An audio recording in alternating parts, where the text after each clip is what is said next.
Hello, I am Sophia Perola with Garden State Film Festival, and I am here with the creator, writer, director of Artichoke Boy, a short animated film that'll be premiering this year at Garden State. Congratulations on not only making this awesome animation, but having it accepted.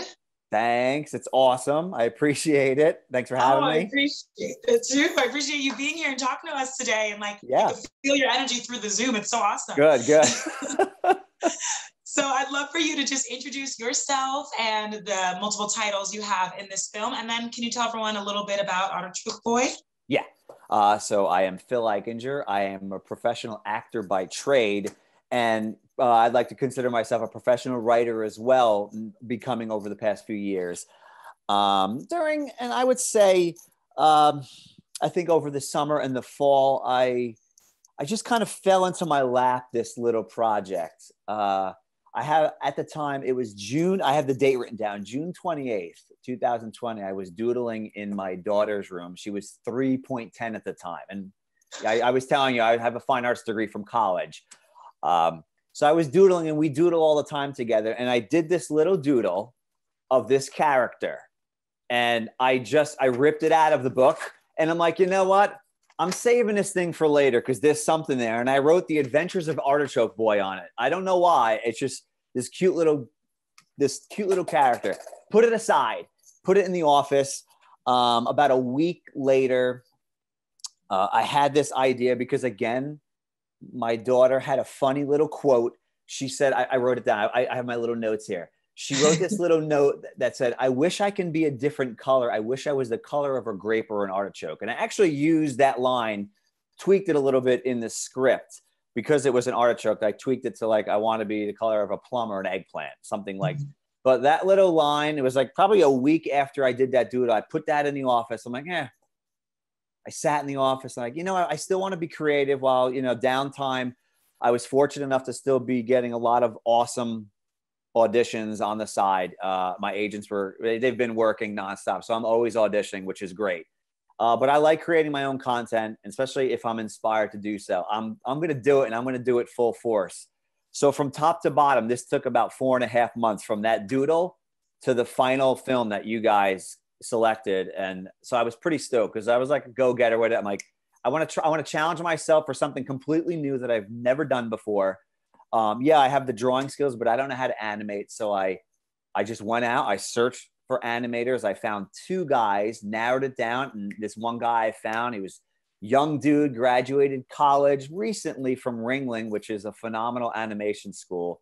And he and I just working together over phone calls, put this little 3-minute, film together. And, it's exactly what I wanted. I didn't want to do a feature film. When I create my own stuff, I create short stories. I pack a lot of information in them, and I'm happy with it. I hope it really progresses after Garden State and just kind of keeps going. This is the project that I had, I guess, like the least amount of connection with because I wasn't acting in it. Mm-hmm. So I just wrote a script and was helping develop this character and like the little sub characters in it and just all that. It was a pretty interesting way to like kind of step back from being a professional actor and just doing something I've never done and just kind of wanting to be creative still during these times. And like, you know what, I'm going for it. I don't care. Wow, absolutely. That's so amazing that this all started from like a doodle and then you featured a quote that your daughter said. And that's so great how that came about. To be the first time you ever made an animated like short, that's so cool. I'm so inspired. Thank you. That's awesome. Now, so it all started from this doodle, and then I'd love just to know so you have this doodle sitting in like your desk and here you are auditioning for all this stuff. And then it just thought like, let me make something of this. How did you write the script? What did your daughter help you like come up with what you wanted to say? Because it's such a beautiful message. I'd love to know just like how you wrote it. That was exactly it. I felt like I was in the moment of like, I wanted to create this topic that was extremely current with children struggling with their sex, their identity, their color. But it had nothing to do with my daughter. It was just, she was 3.10 at the time. They don't know about that. She just says silly quotes. Oh, I want to be a different color. I want to, they don't know. They say funny things. So wasn't really like inspired. It was just something, a line that I ended up throwing in. It gave this character the struggle of, oh, you know, I wish I was this. But then in the end, they realized that I am happy with who I am now. So the writing process, it was, when I write, I write, and I'm usually getting a finished product. If it's something short like that, within the day or the night, like I'll sit and I'll write. So I was sipping on some whiskey one night. I'm like, you know what? I'm going to sit and write this little short film for this guy. And yeah, I banged it out. Like, other than a few edits after that night, it was, you know, the script was done after like 2 days. Good for you to have that skill to just write and like be able to finish that, because that's not easy. I mean, I know I'm always writing stuff and not finishing it. So like, that is awesome that you can do that. Thanks. Number one. Thank you. So once you found this animator who you really were interested in, and you liked where he was from and his background, what was the process? You had this doodle, you drew it. So did you like kind of show him your drawings? I'd love to know what that collaboration is like with you, and then having this person animate what you were seeing in your head or on paper. I'm not sure exactly how it happened. What was that process like? Yeah, so it was exactly like that. I had the doodle. I'm like, his name was Jack McCaffrey. Give a shout out to him. Yes. I had this doodle, and I told him exactly what I wanted. I want you to look at this doodle. I want you to create something with the crayon, because it was drawn with crayon, and I wanted the film completely done with that crayon pastel-y feel, muted colors. So I'm like, this is kind of what I'm feeling, man. Go along with this. We introduced ourselves, and like, I think within like a week, he had the first animatic, which is, I'm not sure if you're familiar. It's kind of like the script drawn with black and white, and there's still pictures of the animation. That's me learning too. I mean, I'm along with the ride with you guys.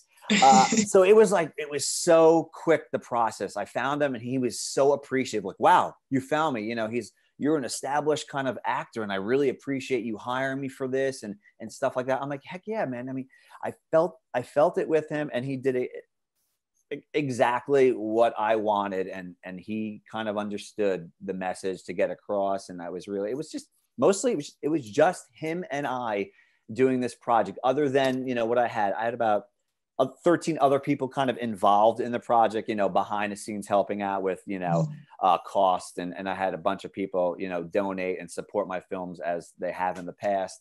Other than the 3 people that were involved in the song itself, it was about 13 of like my own.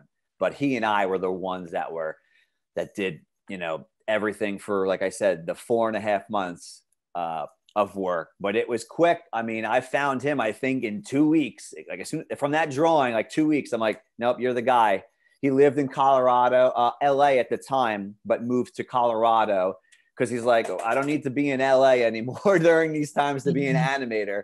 I'm like, you got it. So we kind of just worked Jersey to Colorado, phone calls and emails. And yeah, that was that. Wow. So now you are an actor, you got your BFA, you got a fine arts degree. I mean, you have all these talents, and then you make this animated short that you've never really done before. I mean, that is so inspiring just for me hearing it, and from other people out there, they might be inspired as well. Awesome. I'd love to know like that transition, and just what did you learn from this transition? And I mean, it could be really scary stepping into something that you're not really familiar with, and you're learning as you went along, like you said. I mean, what did you learn from the process, and what is something that you would tell someone else out there that might want to start something new that they never done themselves?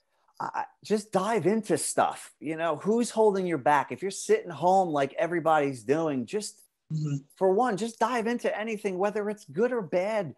You're creating something, which, you know, I like to do. This is, like I said, this is my 3rd creative project on my own time. You know, when I'm not working, I still like to work and put out my own things. And being that I wasn't going to work with actors, I didn't want to do some weird thing. I'm like, you know, it all became to this drawing is what it started as. I didn't really have anything until this June 28th day. You know, I'm like, all right, I got a project to work on, because other than the auditions, and that was it. So I'm like, okay, let's just go for it. And it was an easy, you know, it wasn't a feature film, and it was just me and somebody. I think that's the best way. Don't put a ton of weights on your shoulders. Do something short.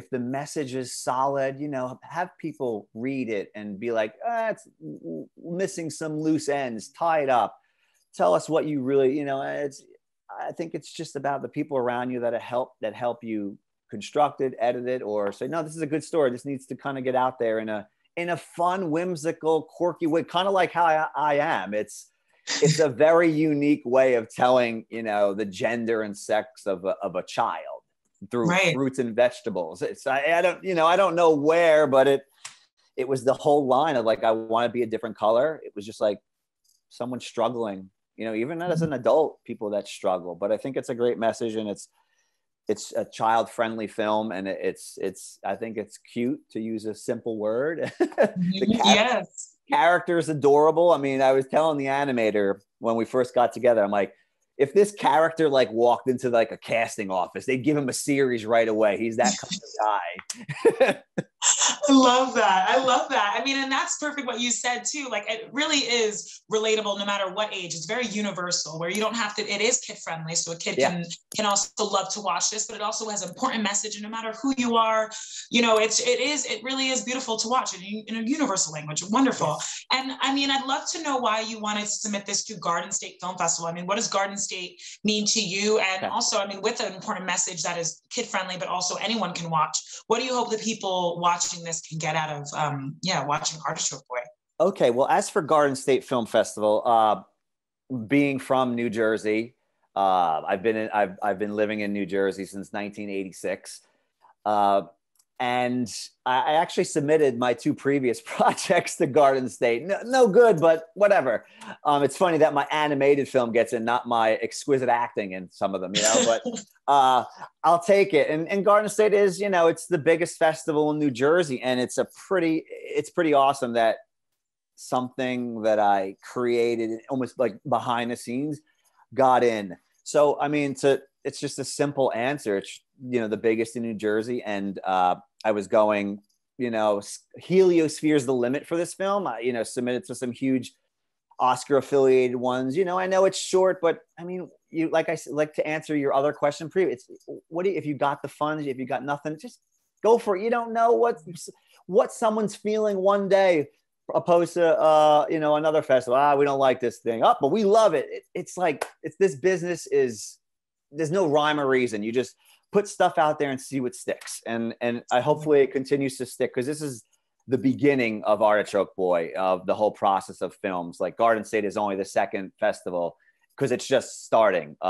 So I hope it just continues to, you know, go up and up. Absolutely. And my last question for you, because we have to wrap up this interview. Sure. I mean, I love to ask my filmmakers this: why is it so, and especially, I mean, you're an actor, and as you said, you like to create your own work when you're not working. So obviously entertainment and the media and films and everything that has to do with it is so important in your life and in your livelihood. So I'd love to know why you think it's so important for people to not only support and watch films, but invest if they have the money to.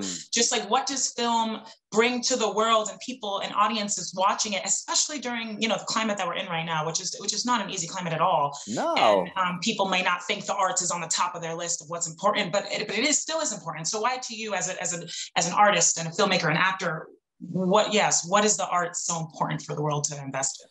Well, the first is I just get a rush from creating my own things and being a voice, and just having people that I know that support me to see that first and foremost, and then they support it, and they support continued projects that I do. If you like my second film, sure, we're gonna get on board for your next. And I think it's the same way out there. I think everybody, it's their own voice. I mean, you know, it's almost like whether it's good or bad, say something positive, negative, and you can't please everybody. So it's just great to just do something. Get it out there. If it gets seen, it's great. If not, you did something. Feel good about doing something, because that's almost like a release in itself. I did it. I have it forever. I felt good about doing that. And it's just about speaking an easy way to get whatever you want to say out there. Absolutely. I mean, thank you so much. Yeah. It's so awesome hearing how you made this film and your thoughts and your energy and all your passion. It really is wonderful and inspiring. And I really hope that people not only get that inspiration of watching this, but watching the film. I mean, it's such a beautiful message that no matter who you are, you can get out of this. I enjoyed it. I cannot wait to show my niece and nephew who are younger, and I know they will enjoy it and get a beautiful message as well. So congratulations to you. I hope that you continue to submit your films and your work to Garden State in the future, because your success is our success. Let me just tell everyone who's watching how we can see Artichoke Boy. Okay. It will be premiering virtually at the venue of the Mayfair in the Saturday the 27th in the film block of 11 a.m. to 1 p.m. along with some awesome other kids films. So just at home, you can have a good time by yourself or with your kids and your family and just really enjoy some beautiful films along with Artichoke Boy with a beautiful message. So congratulations and thank you so much. Thanks, ladies. It was fun. Enjoy.